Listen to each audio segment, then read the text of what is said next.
Good morning दोस्तों, कैसे हैं आप लोग। उम्मीद करता हूं कि आप सभी लोग ठीक होंगे।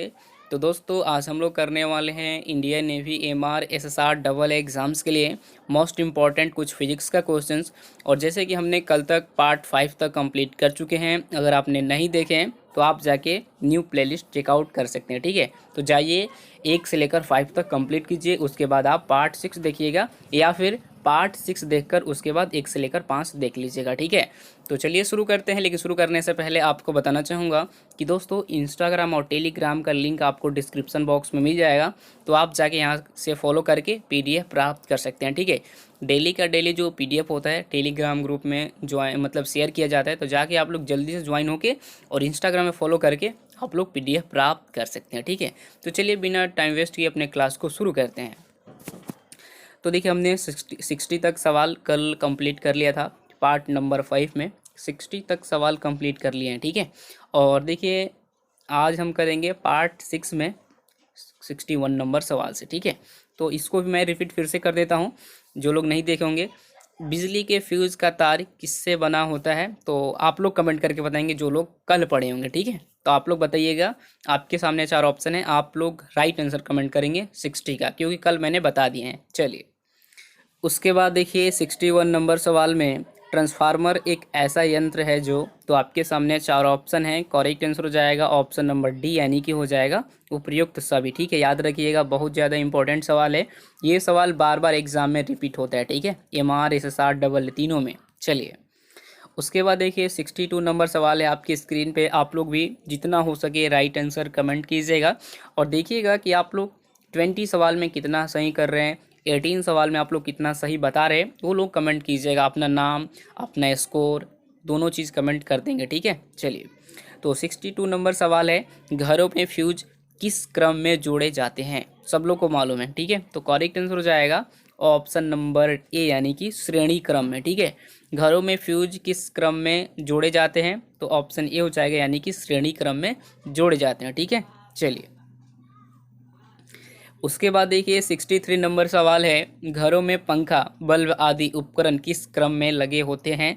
समांतर क्रम में। ठीक है, समांतर क्रम में, श्रेणी क्रम में, किसी भी क्रम में, किसी क्रम में नहीं। ठीक है, तो करेक्ट आंसर हो जाएगा 63 का ऑप्शन नंबर ए, यानी कि समांतर क्रम में। ठीक है, समांतर क्रम में लगे होते हैं। ठीक है, याद रखिएगा। चलिए उसके बाद देखते हैं अगला सवाल है 64 में, इन्वर्टर एक ऐसा यंत्र है जो एसी वोल्टेज को डीसी वोल्टेज में बदलता है या फिर डीसी वोल्टेज को एसी वोल्टेज में बदलता है। सी में है सिर्फ डीसी वोल्टेज में प्रयुक्त किया जाता है, डी में अ एवं ब दोनों, यानी कि ए और बी दोनों। तो करेक्ट आंसर हो जाएगा हमारा ऑप्शन नंबर डी, यानी कि अ एवं ब दोनों। अ का मतलब ए और ब का मतलब बी, याद रखिएगा। ठीक है, तो ए और बी हो जाएगा हमारा करेक्ट आंसर। चलिए उसके बाद देखिए 65 नंबर सवाल में अस्थाई चुंबक बनाने के लिए प्रयोग किया जाता है, तो आपके सामने 4 ऑप्शन हैं। करेक्ट आंसर हो जाएगा ऑप्शन नंबर डी, यानी कि हो जाएगा इस्पात। ठीक है, याद रखिएगा, बहुत ज़्यादा इंपॉर्टेंट सवाल है। एमआर में ऐसे ही सवाल आएंगे, याद रखिएगा। बहुत सारे बच्चे क्या बोल रहे हैं कल के कमेंट में कि सर इतना ईजी सवाल नहीं आता। भाई इतना ही ईजी आएगा, देख लीजिएगा, लेवल हार्ड नहीं रहता है। ठीक है, एमआर का खास करके। ठीक है, डबल ए का रह सकता है, क्योंकि भाई वो तो भाई डबल ए है, एसएसआर है। ठीक है, तो ध्यान रखिएगा दोनों चीज़। चलिए तो हो जाएगा ऑप्शन डी करेक्ट आंसर। ठीक है, बहुत ज़्यादा इंपॉर्टेंट सवाल है। चलिए उसके बाद देखिए 66 नंबर सवाल में विद्युत चुम्बकीय प्रेरण सिद्धांत प्रतिपादक थे, कौन थे भाई। ओम, न्यूटन, फैराडे, वोल्टा। करेक्ट आंसर हो जाएगा ऑप्शन नंबर ये हो जाएगा सी, यानी कि फैराडे। ठीक है, याद रखिएगा, विद्युत चुम्बकीय प्रेरण सिद्धांत प्रतिपादक थे कौन, तो वो थे फैराडे। याद रखिएगा, बहुत ज़्यादा इंपॉर्टेंट सवाल है। चलिए उसके बाद देखते हैं अगला सवाल है 67 में, स्वतंत्र रूप से लटका चुंबक किस दिशा में स्थित रहता है। ठीक है, स्थित रहता है, उत्तर से दक्षिण, पूर्व से पश्चिम, उत्तर से पूर्व, दक्षिण से पश्चिम। करेक्ट आंसर हो जाएगा ऑप्शन नंबर ए हो जाएगा, यानी कि उत्तर से दक्षिण। ठीक है, स्वतंत्र रूप से लटका चुंबक किस दिशा में स्थित रहता है भैया, तो हो जाएगा ऑप्शन ए, यानी कि उत्तर से दक्षिण दिशा में। ठीक है, चलिए उसके बाद देखिए अगला सवाल है सवाल नंबर 68, नाभिकीय रिएक्टर में मंदक के रूप में प्रयोग किया जाता है। ठीक है, प्रयोग प्रयोग किया जाता है ना, प्रयोग किया जाता है, तो करेक्ट आंसर हो जाएगा 68 का ऑप्शन नंबर क्या हो जाएगा, ऑप्शन डी हो जाएगा, यानी कि नाइट्रोजन। ठीक है, याद रखिएगा, बहुत ज़्यादा इंपॉर्टेंट सवाल है दोस्तों। देखिए नाभिकीय रिएक्टर से भी सवाल एग्जाम में आ रहे थे पिछली बार। ठीक है, तो जितने भी है इस टाइप के सवाल आप लोग अपने माइंड में नोट कर लीजिएगा। चलिए उसके बाद देखिए अगला सवाल है, नाभिकीय रिएक्टर में नियंत्रक के रूप में प्रयोग किया जाता है। तो आपके सामने चार ऑप्शन है, बोरिक एसिड, ठीक है, बोरिक एसिड, कैडमियम छड़, भारी जल, CFC। तो करेक्ट आंसर हो जाएगा ऑप्शन नंबर बी, यानी कि हो जाएगा कैडमियम छड़। ठीक है, याद रखिएगा ऑप्शन नंबर हो जाएगा बी करेक्ट आंसर। अगला सवाल है हम लोग का 70 में, विद्युत धारा इलेक्ट्रिक करंट जो होता है को मापने के लिए प्रयुक्त यंत्र है, ammeter, volt meter, ampere, transformer. Correct answer होता है यहाँ पे अगर बात की जाए तो ऑप्शन ए अमीटर, अमीटर। ठीक है, बहुत ज़्यादा ये भी सवाल पिछली बार एग्जाम में पूछा गया सवाल है। चलिए मॉर्निंग में पढ़ाने में थोड़ा सा गजब जैसा लगता है।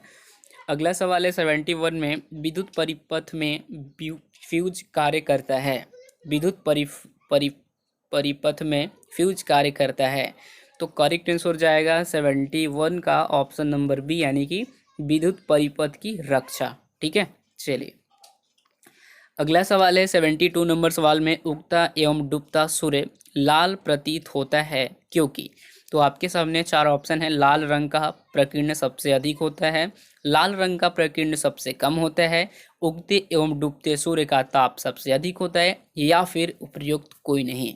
तो करेक्ट आंसर हो जाएगा ऑप्शन नंबर बी, यानी कि लाल रंग का प्रकीर्ण सबसे कम होता है। आपको मैंने कल पढ़ाया था। और सबसे ज़्यादा किसका होता है भाई, आप लोग कमेंट करके बताएंगे। यहाँ पे ऑप्शन दिया जाता है आपको, बैगनी, पीला, नीला, तीन ही ऑप्शन बताना है। ठीक है, याद रखिएगा, सबसे ज़्यादा वाला आपको बताना है। चलिए अगला सवाल है, दो समतल दर्पण एक दूसरे से 90 डिग्री था ना, या 90 के कोण पर झुके हैं, इसके बीच रखी एक गेंद के प्रतिबिंबों की संख्या कितनी होगी। ठीक है, ये आपका हो गया नॉमरिकल हो गया। तो नॉमरिकल से भी एग्जाम्स में आते हैं, खास करके AA एंड SSR। ठीक है, तो इसके लिए स्पेशल क्लास चलेगा, थोड़ा सा वेट करो, लॉकडाउन जैसे ही ख़त्म होगा वाइट बोर्ड पे हम पढ़ाएंगे। ऐसे मुझे खुद पढ़ाने में गजब लग रहा है भाई, एक्सप्लेनेशन नहीं दे रहे हैं तो मुझे मज़ा आ ही नहीं रहा है। 10 ही सवाल करवाएंगे लेकिन एक्सप्लेनेशन के साथ करवाएंगे, मेरा कहना में ही है। ठीक है, तो करेक्ट आंसर हो जाएगा ऑप्शन नंबर ए हो जाएगा, यानी कि 3। ठीक है, याद रख लीजिएगा। चलिए विद्युत बल्ब का फिलामेंट किस धातु का बना होता है, लोहा, तांबा, टंगस्टन, सीसा। करेक्ट आंसर हो जाएगा ऑप्शन नंबर सी, यानी कि टंगस्टन हो जाएगा हमारा करेक्ट आंसर। ठीक है, ध्यान रखिएगा। देखिए बहुत ज़्यादा जितने भी इसमें सवाल है इंडियन नेवी, MR और SSR के लिए तो बहुत ज़्यादा इंपॉर्टेंट है, थोड़ा सा नहीं बहुत ज़्यादा। 75 नंबर सवाल है, अधिक ऊंचाई पर चढ़ता हुआ व्यक्ति आगे की ओर क्यों झुक जाता है। आप लोग देखे होंगे कि अधिक ऊंचाई पर अगर कोई व्यक्ति चढ़ता है तो आगे की ओर मतलब झुका हुआ दिखता है। ठीक है, तो कारण क्या होता है, तो कारण होता है देख लेते हैं। करेक्ट आंसर ऑप्शन सी, यानी कि अस्थायित्व बढ़ाने के लिए। ठीक है, अस्थायित्व बढ़ाने के लिए। चलिए उसके बाद देखिए बहुत ज़्यादा वेरी वेरी इंपॉर्टेंट सवाल है, VVI है। प्रकाश वर्ष लाइट ईयर इकाई है। ठीक है, लाइट ईयर इकाई है। तो करेक्ट आंसर हो जाएगा, आपके सामने चार ऑप्शन है, समय, दूरी, तीव्रता, गति। तो करेक्ट आंसर हो जाएगा ऑप्शन नंबर बी, यानी कि दूरी की। ठीक है, प्रकाश वर्ष जो है इकाई ये दूरी की है। ठीक है, याद रखिएगा। चलिए उसके बाद देखते हैं 77 नंबर सवाल में, पानी से भरे गिलास में एक बर्फ का टुकड़ा तैर रहा है, बर्फ के पिघल जाने पर पानी क्या होगा, पानी का तल क्या होगा, बढ़ेगा, घटेगा, या फिर अपरिवर्तित रहेगा, और पहले बढ़ेगा फिर घटेगा। करेक्ट आंसर हो जाएगा ऑप्शन नंबर सी, यानी कि अपरिवर्तित रहेगा। ठीक है, ऑप्शन सी हो जाएगा हमारा करेक्ट आंसर। याद रखिएगा, पानी से भरे गिलास में एक बर्फ का टुकड़ा तैर रहा है, तो बर्फ के पिघल जाने पर पानी का क्या होगा भाई, तो अपरिवर्तित रहेगा। ठीक है, ध्यान रखिएगा। चलिए उसके बाद देखते हैं अगला सवाल 78 है, स्वतः चालित गाड़ियों में लगे हुए ब्रेक में किस प्रकार की व्यवस्था होती है, hydraulic, electromagnetic, turbo, gear. Correct answer हो जाएगा ऑप्शन नंबर ए हो जाएगा, यानी कि हाइड्रोलिक। ठीक है, स्वतः चालित गाड़ियों में लगे हुए ब्रेक में किस प्रकार की व्यवस्था होती है, तो हाइड्रोलिक। ठीक है, तो ये है आज का इतना ही सवाल फिजिक्स से रिलेटेड। कल आपको और पार्ट करवाया जाएगा, बस आप लोग चैनल को सब्सक्राइब करके रखिएगा, बेल आइकन को प्रेस करके रखिएगा, ठीक है, ताकि ऐसे ही वीडियो सबसे पहले आप लोग को मिल जाए, ठीक है, और पहुंच भी जाए।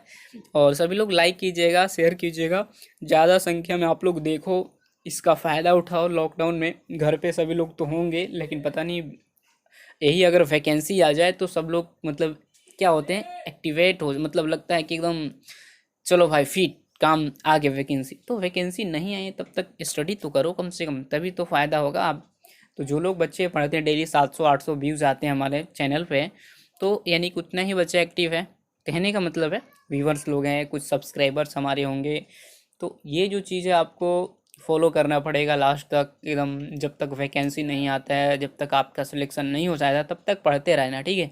और फिजिक्स का आज थोड़ा सा आएगा हार्ड, कल से जो आएगा हम लोग का पार्ट थोड़ा सा हार्ड आएगा, ठीक है। तो इतना भी हार्ड नहीं, मतलब एग्ज़ाम के दृष्टिकोण से आएगा, इंडियन नेवी MRS AA के दृष्टिकोण से। तो कल वाला पार्ट देखिएगा, बहुत ही मज़ेदार आएगा। तो सभी लोग देखेंगे, उस क्लास को मिस नहीं करेंगे, और सभी लोग जाके 1 से लेकर 6 तक हमारे जो फिजिक्स के क्वेश्चन है उसे जाके वॉच कीजिए, बहुत ही मज़ा आएगा। अगर आपको कहीं पे डाउट, दिक्कत, प्रॉब्लम होता है तो आप मुझसे कमेंट सेक्शन में पूछिएगा, ठीक है। और जाके बुक भी परचेज कर सकते हैं, आपको लिंक डिस्क्रिप्शन बॉक्स में मिल जाएगा। अभी के लिए तो इतना ही बताना चाहूँगा। अगर आपको कोई और सजेस्ट करना होगा तो कर दीजिएगा कमेंट सेक्शन में, मैं देख के उसके ऊपर जल्दी से वीडियो बना दूंगा, ठीक है। Thank you so much, bye bye, take care, all the best. घर पे सुरक्षित रहिए, और परिवार में भी आप लोग बोलिए कि सभी लोग सुरक्षित रहें, ठीक है, मतलब अगल बगल साइड में जितने भी हैं लोग। तो बस यही बताना चाहूँगा, धन्यवाद।